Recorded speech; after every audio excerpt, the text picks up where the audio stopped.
right, guys. Hey, what's going on? Zach and Eric back again, Coach's Corner. Gonna keep this a little bit shorter this time. I know we kind of lost track of the time last time. Probably running to 50 minutes. So if you made it past the 10-minute mark, thank you. Yeah, I already took the gun out of the holster there. No, It was a ton of Eric gunshots too last early. time. Too early. Keeping these in today. Yeah, so keep them holstered, bud. All right. So we got the open workout coming up, guys. We're gonna talk to you guys about the open. It starts actually in 2 weeks from today. Yep. So we're actually recording this a little early. So by the time you guys see this next week, we'll have about a week until the open. Yeah. Starts February 22nd, and it's gonna go for 5 weeks. So it goes right up until April. That brings us into those Friday night lights here Yeah. at Seaside. Right. So this is the first time Eric's going to be coaching for the Open. Super excited about that. I know I'm excited for you guys. I'm excited for him. I think you and I are both going to, you're signing up, right? Yeah. We'll see how it goes. Yeah. See if I can get any more shoulder pain there. If I can get off from work. If I can get this whole thing. Yeah, you got to get work on. This guy also bartends on Friday nights, so yeah. All right, mix it up. So the Open starts next couple weeks from now. I want all of you guys to try to think about signing up as well. I know plenty of you are trying to figure out whether or not it's something for you. It definitely is. So Eric's, this is going to be his first one as well. Damn, I'm already going back to this already. It's going to be his first one. Plenty of you guys have just started into your fitness, and it's still something you should think about doing. Even if you guys feel like it might not be for you, I always try to tell everyone that it's a good, you get to look back on, so next year when the Open comes back around, you get to look back on how far you came. You get to look at your stats, it's all online, so once you plug it in, it stays there. You can look back, I know members looking back to 2015, and they're basing some of their times, especially when we're like, yesterday we had the 15.1 workout, so if you did 2015 Open, you get to look back on how far you've come. Right. So in that aspect, it's a good way to And you can see where you're at. Yeah. I think it's cool too. They have a scale division as well. So if you're fairly new, there's scaled options, and the scaled everyone can pretty much do. I think even if you started a week ago, you can still do the scaled workout. So look into it. Definitely something that's exciting about this. We have Friday Night Lights. So Friday Night Lights, well, all Friday are going to be the Open workout. So they release the Open workout on Thursday. We'll do a viewing party here in our office. We'll watch some of the games athletes do the workout, and then all day Friday will be the programmed Open workout. Okay, so but that's going to be regular class hours. You come in, same exact routine as a normal day, and we'll just do the Open workout for the day. Yeah, you guys have it's not a competition, but you're doing the workout at night? Yeah, so at nighttime, 6:30 instead of roulette. So instead of Friday Night Lights. Friday Night Lights, yeah. So what we'll do is we'll have everybody come down, food, drinks, and we'll watch each other compete. Obviously, food and drinks come after the workout, right? Unless you want to. Hey, if it suits you. But so we'll hop into the workout. Everybody hangs out afterwards, and we get to eating and drinking. So it's a fun time, guys. And then usually afterwards, everyone hangs out for a good amount of time, and we might go out after to eat. So if you're thinking about coming down, come on down and just cheer everybody on as well. Even if you have the time to come down, but you've already done the workout, and you just want to see. If maybe you're one of the earlier morning classes and you want to see that late night kind of crew, come check it out. Yeah, that's an awesome community build. Like you said, most gyms don't have stuff like this. Right. So come check it out, meet some new people. Even if you're, like I said, you're new, good to see some of the older faces or like older members. People that have been here for a while. Not age-wise, but you know what I mean. Our experienced members. Experienced member. There you go. Yeah, I'm pretty excited for it. Last year, I was doing pretty well until I went to Florida and totally forgot to put my score in. So that kind of screwed me up. So there's that too. There's that aspect. You do have to submit your score by the following Tuesday.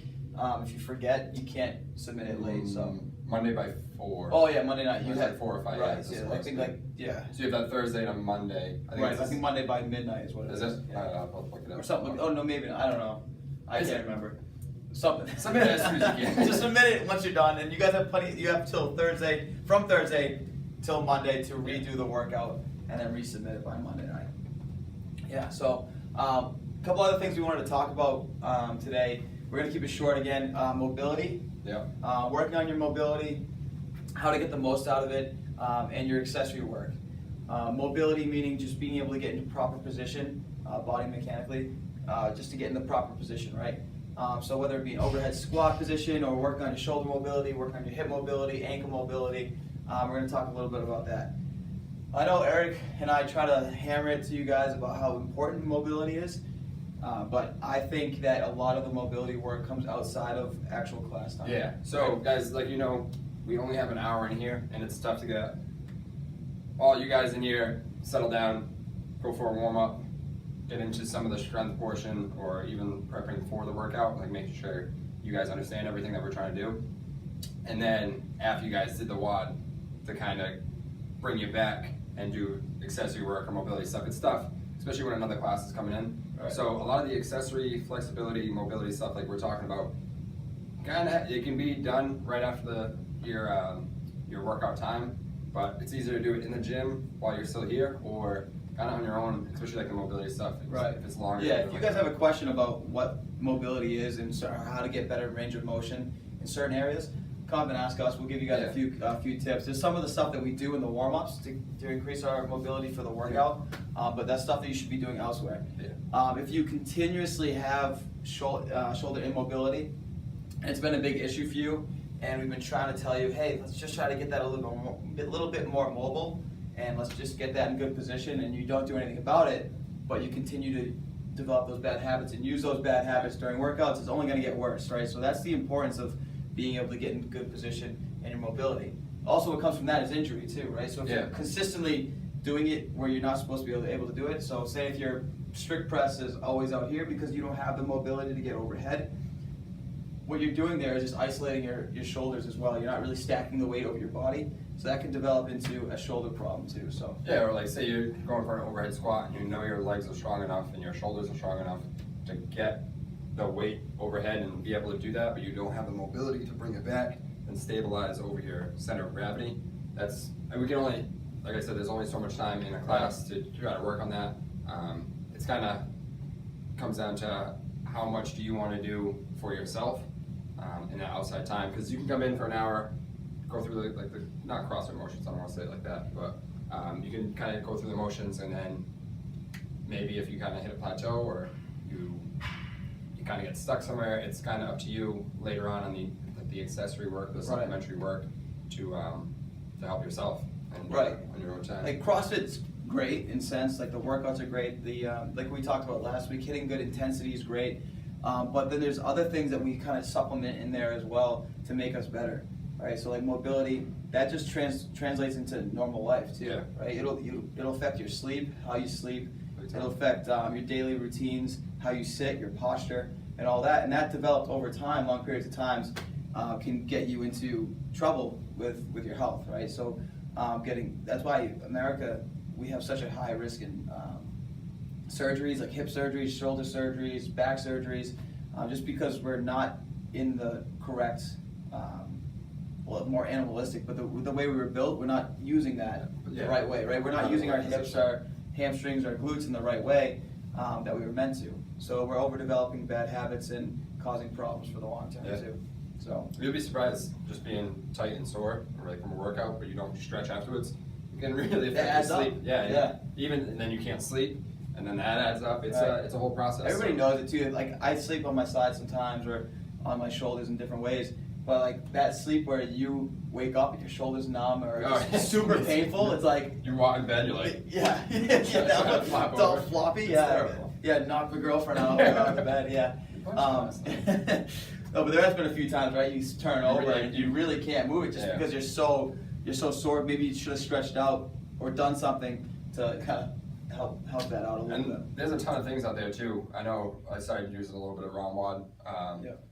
You can utilize us if you guys have any questions on what I should be stretching, how should I be stretching that. That's what we're here for. Any YouTube videos, books. There's a ton of stuff out there that will help you guys out. And so there's kind of no reason to try to make yourself better in that way, in that sense. Another supplemental thing onto CrossFit as well is the accessory work. I know there's accessory work and core work up there pretty much every single day. For the most part. But if we can't make the class time work to get the accessory in, pretty much the accessory work is written up there for you guys to follow and be able to do on your own as well. In a class of maybe 15 to 20 people, it's hard to get, again, like the time to match up exactly, where there's 10, 15 minutes at the end of class to get the accessory work in.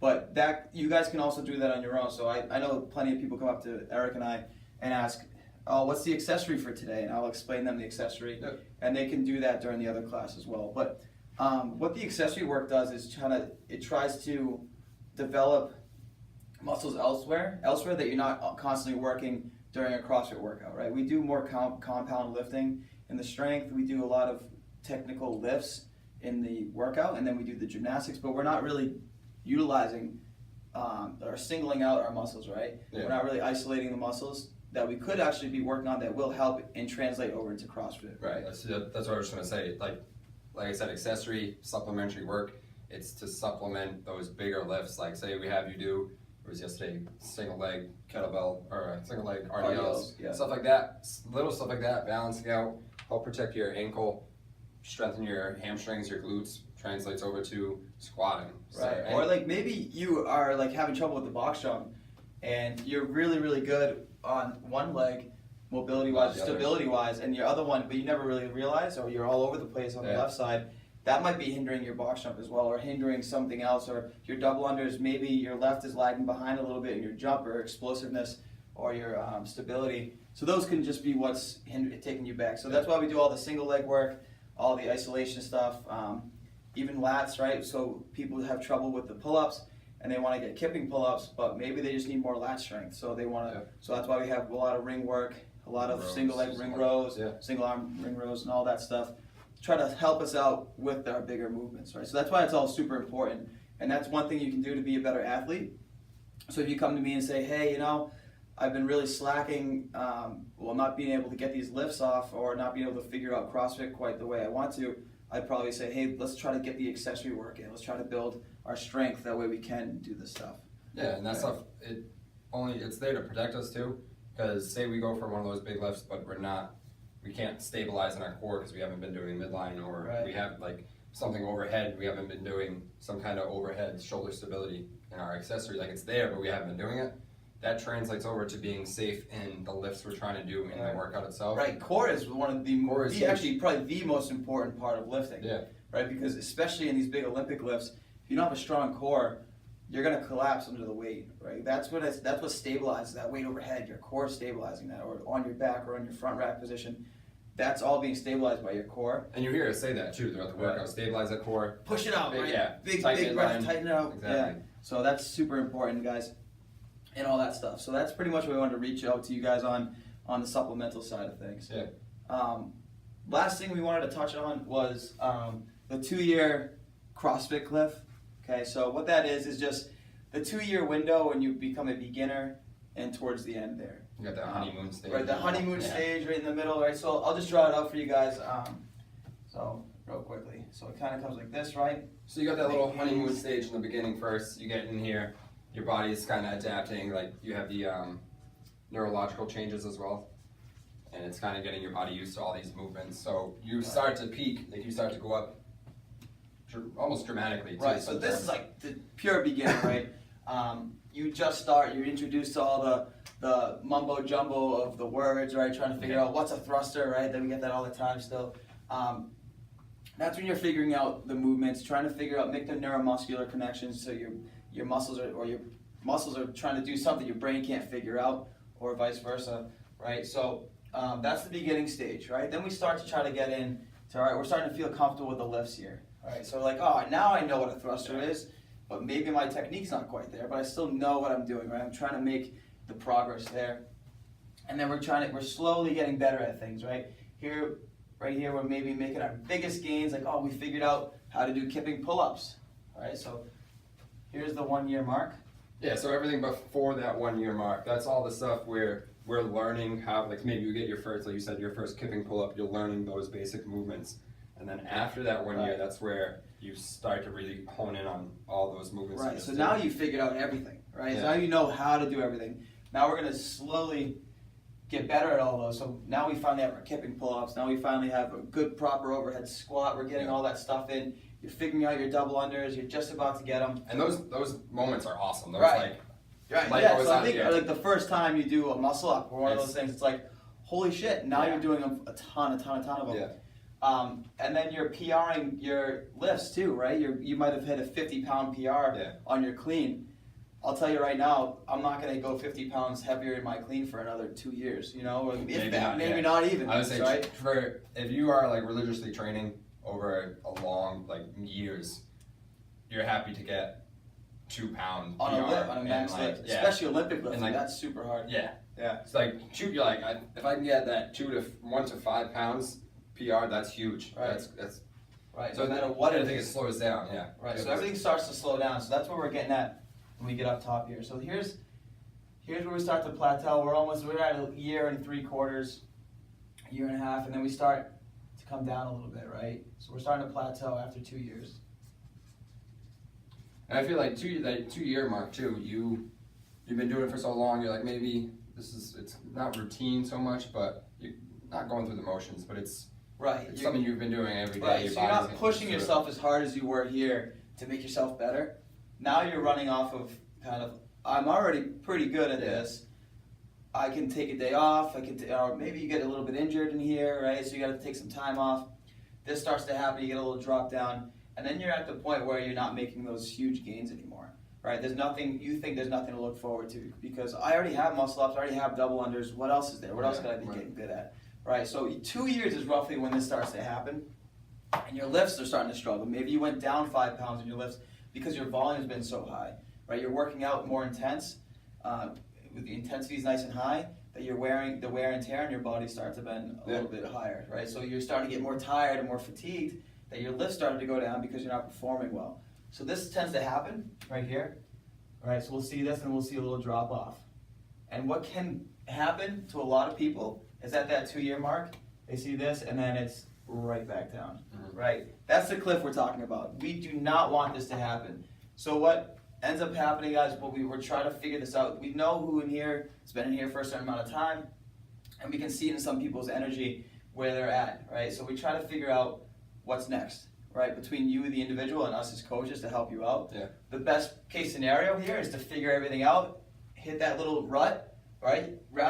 I'd rather see you guys here than crash all the way back down to here, right? I'd rather see you guys dip to this point where you were once up here, now you're here.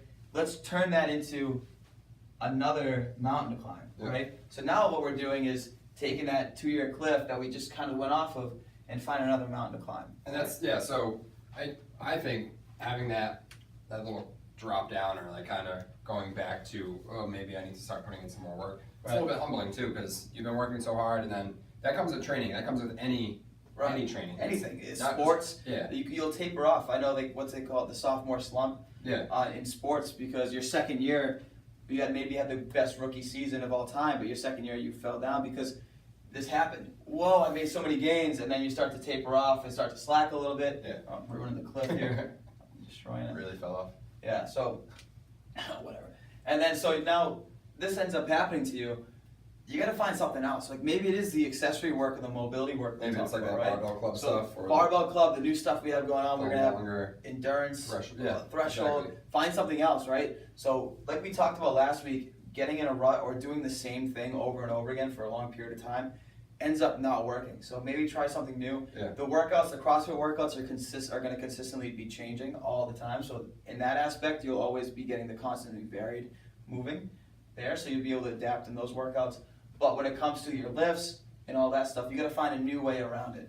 All right. So if any of you guys feel this way at all, I'm sure we've probably already talked about it with you guys.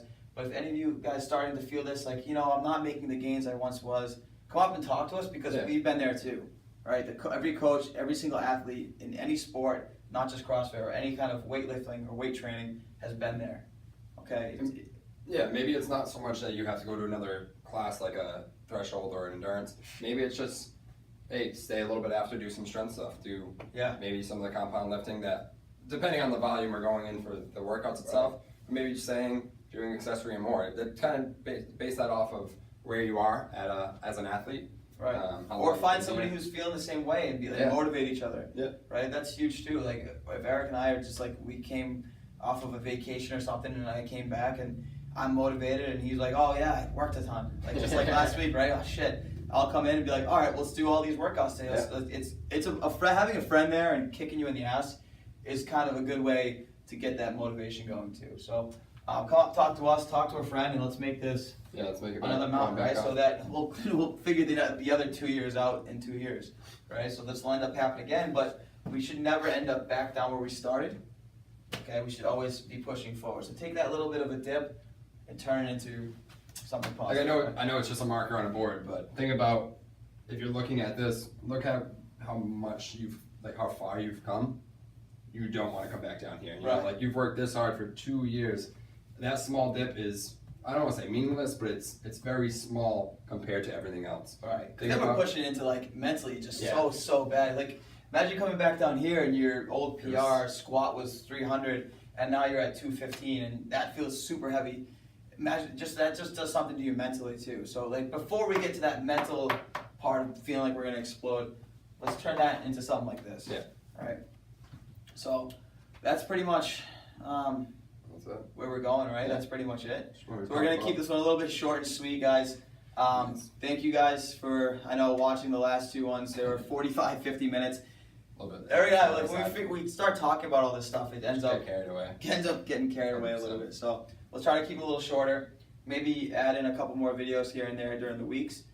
Keep it definitely this one every week, and then maybe do a couple other things too. Yeah, like we said, guys, if you have any questions or things you want us to talk about, maybe it's just some form stuff, we can go out there, work on some form. We've been thinking about that as well. So let us know, talk to us, give us some feedback. You gonna whip out the guns? See you guys.